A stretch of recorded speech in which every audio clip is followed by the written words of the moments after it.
অবশিষ্ট যে অবদত্ত যে নেতাকর্মী এবং চেলাপেলা যারা অর্থনৈতিক পাচার করেছে সেগুলাকে সচিবালয়ে রেখে গেছে। আর আমি মনে করি সচিবালয়ে সেই অর্থনৈতিক পাচার করা দুর্নীতিবাজ কালো হাতগুলো এই কাজের সাথে জড়িত।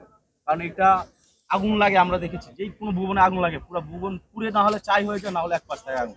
এখানে আগুন লাগেছে তিন দিক থেকে, ভিতরে গিয়ে দেখেন তিন দিকে তিন জায়গায় এই দুর্নীতিবাজের কালো হাতের কাগজপত্র এখানে জমা আছে।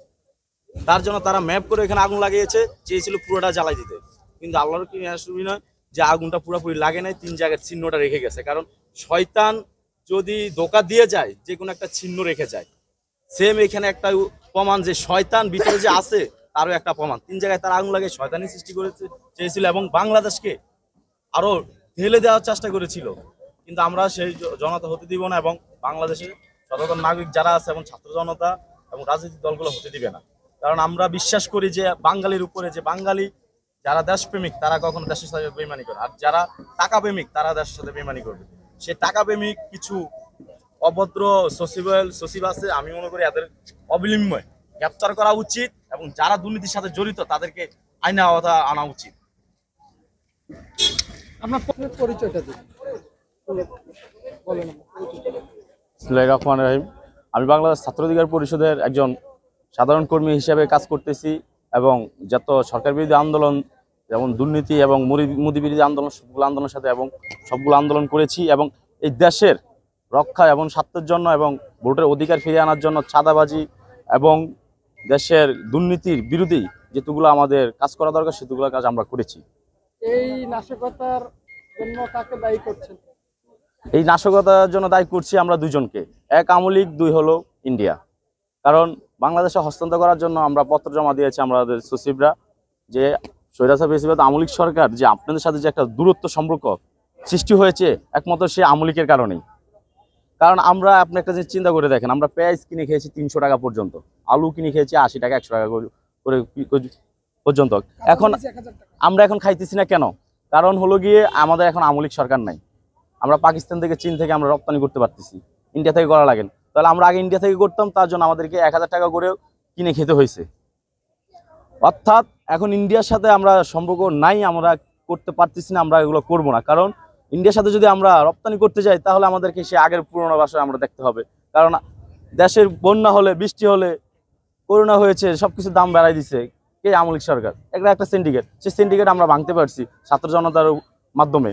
সে ছাত্র জনতার মাধ্যমে যে সিন্ডিকেট ভেঙেছে, এখন ছাত্র জনতা নেতৃত্ব দিচ্ছে, উপদেষ্টা শুরু হয়ে এবং প্রতিটা সেক্টরে ছাত্র জনতা নেতৃত্ব দিচ্ছে। সেই নেতৃত্বের ক্ষেত্রে এইটা যে আরেকটা গেম খেলছে না ইন্ডিয়া, তার নিশ্চয় থাকে। অবশ্যই সেই নিশ্চয়তা হলো ইন্ডিয়া যে গেম খেলছে সেটা বাস্তব প্রমাণ, এটাও একটা। এবং আওয়ামী লীগ সরকার যে রয়্যাল এজেন্টগুলো রেখে গিয়েছে, যে কুলাঙ্গারগুলো রেখে গেছে, তারা যে সচিবে কাজ করতেছে, তারা যে কতটুকু সতত সেটাও আমরা প্রমাণ পেয়েছি। কারণ আমরা মনে করি যে আজকে এই সচিবালয়ে যে আগুন দুর্ঘটনা ঘটেছে এটার সাথে আওয়ামী লীগের রয়্যাল এজেন্ডা ইন্ডিয়ার এবং আওয়ামী লীগরা জড়িত। তো আমরা মনে করি যে যারা এই যে আওয়ামী লীগ সচিব নিয়োগ আছে তাদেরকে অবিলম্বে পদত্যাগ এবং গ্রেপ্তার করা উচিত। আমরা যে দেখেছি যে আপনার বঙ্গ মার্কেটে আগুন লেগেছে, এরপর ওখানে দেখা গিয়েছে একজনে ঢেলে দিয়েছে, তারপরে আগুন লাগিয়ে দিয়েছে। আসলে বঙ্গবাজারের জায়গায় এরকমের প্ল্যান করে আগুন, এখন এইটার আসলে বঙ্গবাজারের যে বিষয়টা, এই বিষয়টা হলো এটা সরকার কর্তৃক জায়গা। তো এইখানে আগুন দেওয়ার কারণ হলো যে সিটি মেয়র, কমিশনাররা, কারণ এখানে যদি আগুন দেয় এরা নতুন ভবন করতে পারবে, এখানে দুর্নীতি করার একটা অপশনও রয়েছে। আমি কাজ নিব, একটা ভবন করতে আমার লাগবে 1 কোটি টাকা, আমি যদি এখানে 5 কোটি টাকা লিখে দিই সমস্যা নাই। কারণ সরকার হইলো অবৈধ সরকার, পুলিশের উপরে চলতো।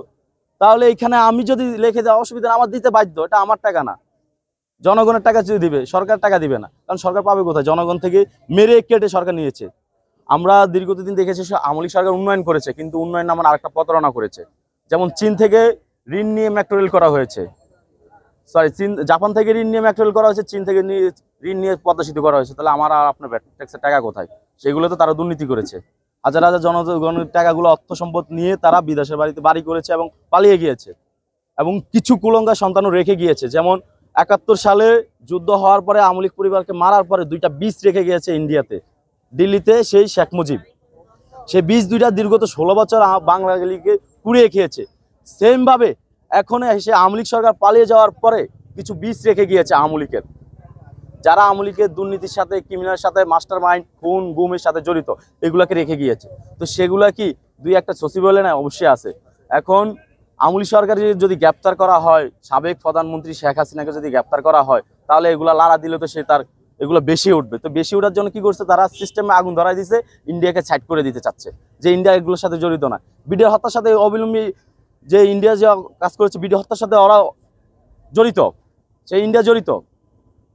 সেই বিডিআর হত্যা যদি ইস্যু করা হয়, আমরা একটা কমিটি গঠন করা একটা তথ্য পেয়েছি যে ইন্ডিয়া সরকার বা বিডিআর হত্যা করেছে যে আওয়ামী লীগ সরকার, সেটার সাথে কারা জড়িত এবং কিভাবে কি হয়েছে সেই কমিটি গঠন করা হয়েছে। সেটা কাজকর্ম আমরা মনে করি সেই গঠন করার ক্ষেত্রে কিছু কাগজপত্র অবশ্যই সচিবালয়ে রয়েছে। আচ্ছা, তো তারা এই অগ্নিকাণ্ডের ঘটনায় তদন্ত কমিটি গঠন করা হয়েছে। তদন্ত কমিটির মাধ্যমে অপরাধীরা যদি ধরা পড়ে তাদের কি শাস্তি দাবি করছেন আপনি? তদন্ত কমিটি, এখানে আবার একটা কথা রয়েছে, তদন্ত কমিটি গঠন করা হয়েছে কাদেরকে নিয়ে গঠন করা হয়েছে সেটা আমাদের বাঙালিদেরকে জানতে হবে, জনগণকে জানতে হবে। সেখানে ইন্ডিয়ান রয়্যাল এজেন্ট আছে কিনা। এখন আমি উপদেষ্টা ডাক্তার ইউনূস স্যারের উপদেষ্টা, ছাত্র জনতার উপদেষ্টা, এখন তার সাথে যদি আওয়ামী লীগের এজেন্ট থাকে, ভালো সম্পর্ক থাকে, যে আমি যদি বলি স্যার আমার সাথে সম্পর্ক ভালো, যে স্যার এটা এইভাবে করা যাবে না, তাকে এইভাবে সাইড করে দেন, তাহলে একটা বিচার কমে গেল। এখন এই অগ্নি সংযোগ ঘটনা কমিটি গঠন করা হয়েছে, এটার সাথে কারা আছে সেটা আমাদেরকে জানতে হবে। এখানে যদি আওয়ামী লীগের রয়্যাল এজেন্ডা থাকে তাহলে এই বিচার সুস্থ হবে না। যারা আপনি কি মনে করছেন তাহলে কিভাবে করা দরকার বলে মনে করছেন? এইখানে কিভাবে করা দরকার, এইখানে তদন্ত কমিটি গঠন নতুন যারা রাজনীতিবিদ আছে প্রত্যেকটা, কারণ এই দেশে 18 কোটি মানুষের অধিকার আছে এবং রাজনৈতিক দলগুলোর অধিকার আছে। এখানে আমি মনে করি রাজনৈতিক দলের কর্মীগুলোকে রাখা উচিত এবং তদন্ত কমিটিতে ভালো দেশপ্রেমিকদেরকে রাখা উচিত। আওয়ামী লীগের যারা আওয়ামী লীগের দালালি করেছে 16 বছর, তাদেরকে একদম মাইনাস করা দরকার। তাদেরকে যদি রাখে তাহলে বিচার সুস্থ হবে না। কারণ এটা আজকে সচিবালয়ে আগুন দিয়েছে, কালকে ইউনিয়ন পরিষদে আগুন দিবে, পরের দিন আমার বাসায় আগুন দিবে, কারণ আমি আওয়ামী লীগ বিরোধী কথা বলেছি, দিতেই পারে, স্বাভাবিক। আমরা চাঁদপুর দেখেছি লঞ্চে 8টা লাশ পেয়েছে। তো এগুলো কারা করছে, কি কারণে করতেছে, এগুলো আপনারা কমিটি ভালো করে শক্ত করে কমিটি গঠন করুন, এগুলোকে আপনার তদন্ত করুন। এই দেশে সর্বোচ্চ কাজ করার আগে আপনার এই 24-এর গণহত্যার বিচার করুন, 13 সালে শাপলা চত্বরের বিচার করুন, বিডিআর হত্যার বিচার করুন। কেন এগুলো তারা আওয়ামী লীগ সরকার করেছে এবং কি কারণে? তারা যদি ক্ষমতা থাকার জন্য এগুলো করে থাকে তাহলে তাদেরকে অ্যারেস্ট করে ফাঁসির মঞ্চে ঝুলান, এটা আমাদের দাবি।